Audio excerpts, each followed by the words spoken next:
Brahma Loka comes to Shri CBK Murthy, November 14th, 2018. Shri CBK Murthy, the first pillar of the mission of the propagation of the spiritual knowledge of Swami, expired at 11 p.m. on 9th November 2018. On the same day from 9 p.m. onwards, Swami was watching a movie on Sri Akkalkot Maharaj played on the television from a pen drive. The last scene in the movie in which Sri Maharaj breathed his last appeared exactly at 11 p.m. Swami suffered in terrible pain and wept for half an hour, indicating the death of his important devotee. Swami did not weep like this previously while watching this movie. A week earlier, the son of Shri CBK Murthy had come and told Swami that his father was constantly uttering the name of Swami. Swami replied that he would come to his house and see him in just a week, and that it would be his last visit to the devotee. The family members of the devotee told Swami that the devotee in his last days was always remembering the name of Swami alone and was praying to Swami to uplift his soul. Swami replied, "As per the ethical scripture, I am not supposed to visit the funeral ritual of anybody for a period of 6 months, since I just performed the marriage of my third son 4 months ago.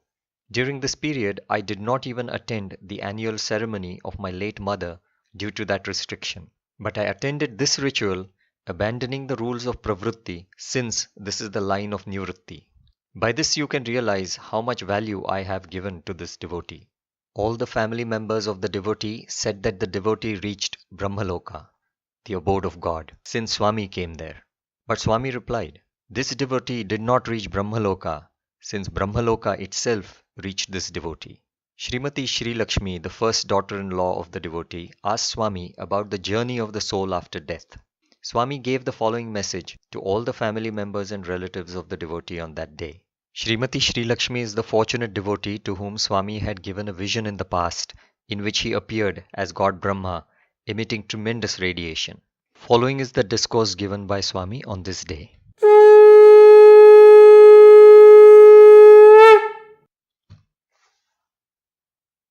The journey of souls doing worldly deeds. O learned and devoted servants of God, after death, the individual soul or jiva enters an energetic subtle body and reaches the immediate upper subworld called Preta Loka. There the soul waits for 10 days for the inquiry of its deeds by God. During this period, the subtle body gets food from cosmic energy. Individual souls have different shades in their energetic bodies based on their qualities and deeds done.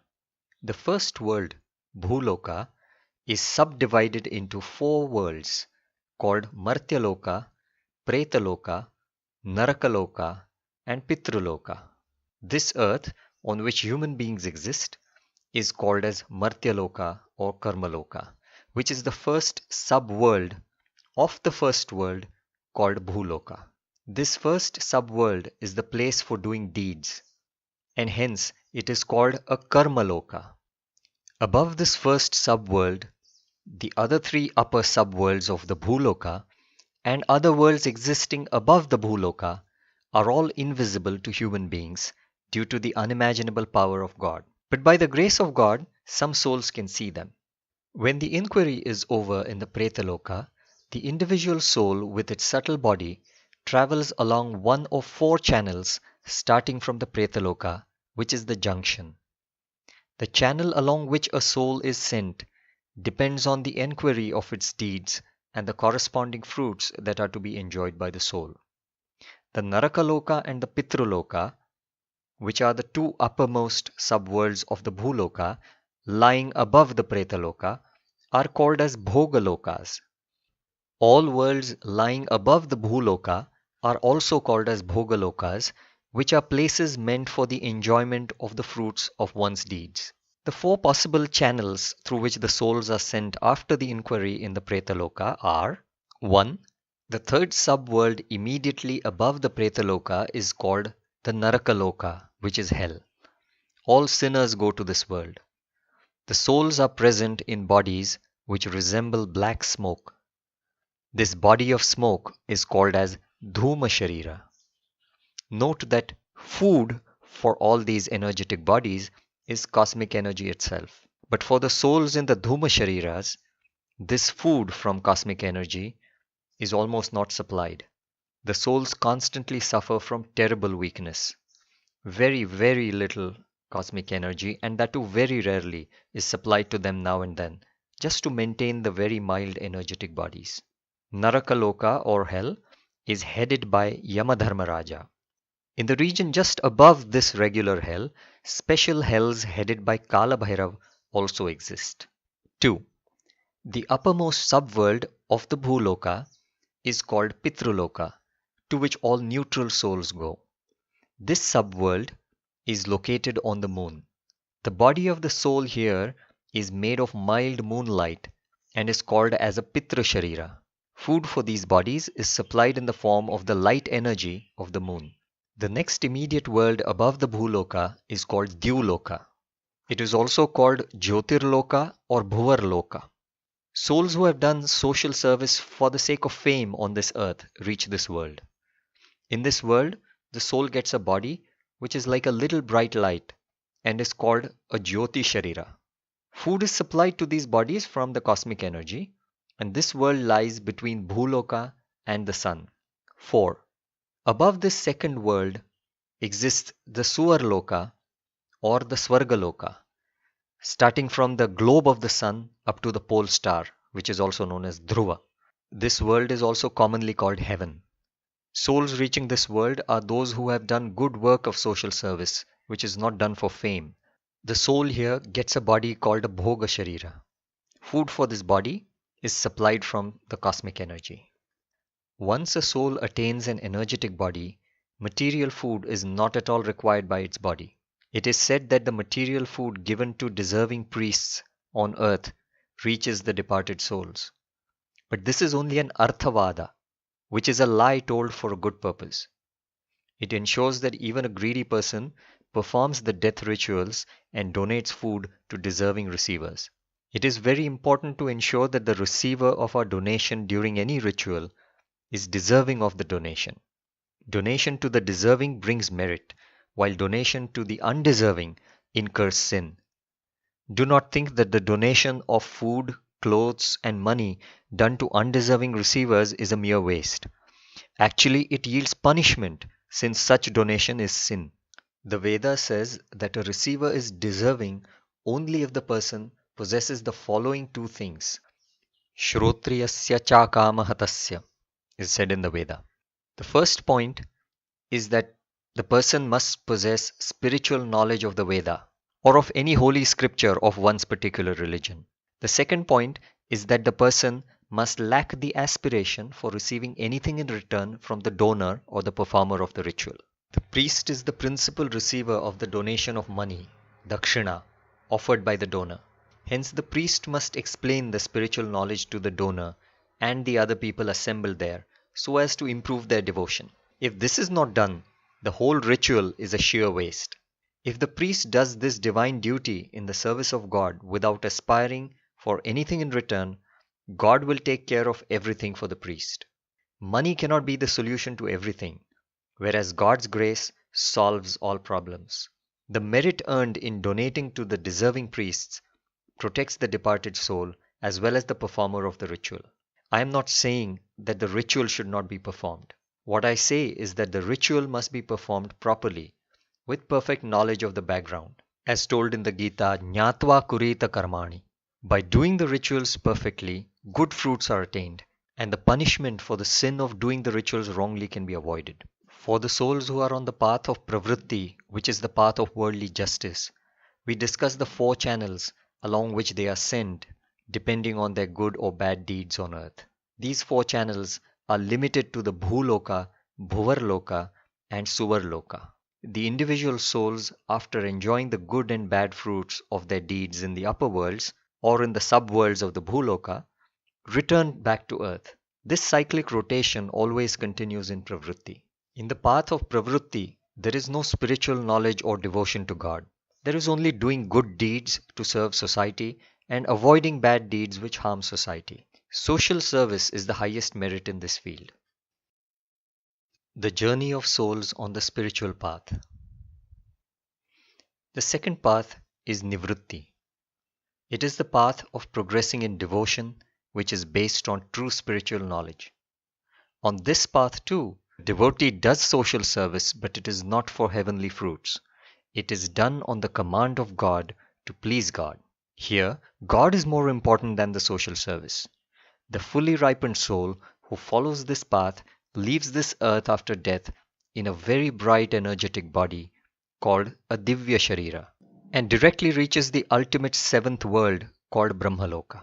Brahma Loka is the abode of God Datta or Father of Heaven. Ripened devotees having some deficiencies reach the three upper worlds which lie between Suvar Loka and Brahma Loka.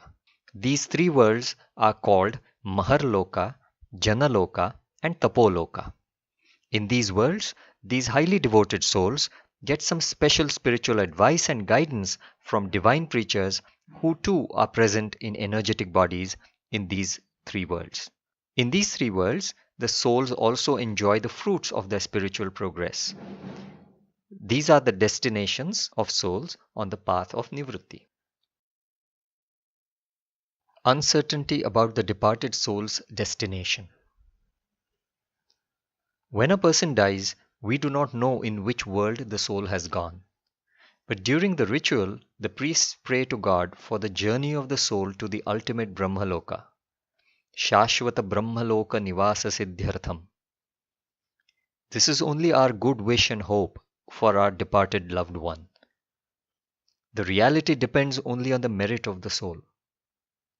We even inform others about the passing away of the person by writing that the departed soul has reached heaven, Swargasthaha. This too is only our good wish for our departed elders, and the reality depends only on the merit of the soul. We perform the annual ceremonies for the departed souls every year, assuming that the soul is in heaven. The assumption behind doing the rituals is providing food for the departed souls every day as per the duration of the day in their world. As stated earlier, traditionally it is assumed that the donations of food and items made by us to deserving receivers here on earth reach our departed ancestors. One day in heaven or Swargaloka is equal to 1 year on earth, whereas one day in Pitruloka is equal to 1 month on earth. Up to 1 year we perform monthly ceremonies, assuming that the soul has gone to Pitruloka. We even call our departed relatives as Pitrudevatas, assuming that they are in Pitruloka. If they remain in Pitruloka, we should continue to perform these ceremonies every month, since 1 day in Pitruloka is equal to 1 month on earth. But we do these ceremonies monthly only up to 1 year. After the first year, we perform this ritual annually. Perhaps this is done due to the inconvenience in doing it every month. But at least, as per our assumption, it means that the soul stays in Pitruloka for 1 year and then moves to heaven, Swargaloka, after 1 year. Yet we continue to call our departed relatives as Pitrudevatas, which means that they are still residents of Pitruloka. By our assumption that the departed relatives have moved to heaven after the first year, we should call them as Devatas or angels, who are the residents of heaven. Of course, we must remember that even if some departed souls actually reach heaven, they are only temporary residents there. The temporary Devatas get temporary energetic bodies, and they are different from the permanent Devatas who are present there in the energetic bodies forever. After the fruit of their good deeds is exhausted upon enjoyment in heaven for the stipulated time, the temporary Devatas have to return to earth.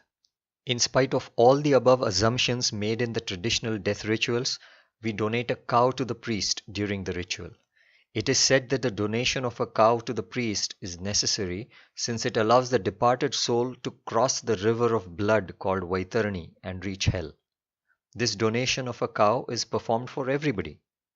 It means that the soul certainly goes to hell alone after death. This variety in the steps and rituals followed during the death ceremonies of departed souls is due to the uncertainty regarding the exact direction of the journey taken by the soul after death. The essence of the death rituals. When a loved one dies, the surviving relatives of that person, due to their grief, get temporary detachment from worldly issues. This is called Shmashana Vairagya or crematorium detachment.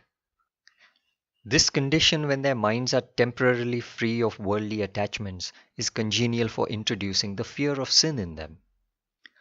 So traditionally, the relatives are supposed to read the secondary scripture called the Garuda Puranam, in which horrible punishments are described for the corresponding sins. Either devotion to God, which is bhakti, or the fear of hell, which is bhayam, are essential to control the sinful nature of the soul. Actually, the Garuda Puranam can be read at any time by anybody, and it need not be confined only to the death ritual. There is one important precaution that must be taken during the death ritual or any other ritual.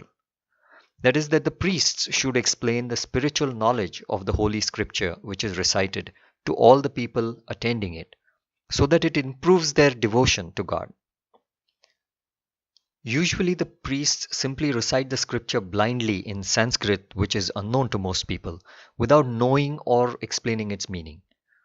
In that case, it is the responsibility of the relatives of the departed soul who are performing the ritual to demand that the priests explain the meaning of the scripture. The performers of the ritual donate money to the priests, so they are like the customers who pay the priests for their services. It is said that the customer is like God, so the donors, who are the customer gods, must demand that the explanations of the scripture are properly given by the priests. That is the only way to change these priests who have been blindly reciting the scripture for generations. It will force them to study the scripture instead of wasting time in blind recitation without knowing its meaning. There is no need to memorize the scripture and recite it. It can be easily read from the printed book. What is important is that its deep meaning should be properly explained. This deep meaning is the actual sacred spiritual knowledge. Merely reading out the translation of the Sanskrit verses is not sufficient. If the explanation of the deep spiritual knowledge becomes the main essence of the ritual, then it will benefit everyone. The people assembled will get a chance to leave their sinful behavior and get reformed. They will also develop devotion to God. Similarly, the priests themselves will get a deep understanding of the spiritual knowledge, which will reform them and develop devotion in them too.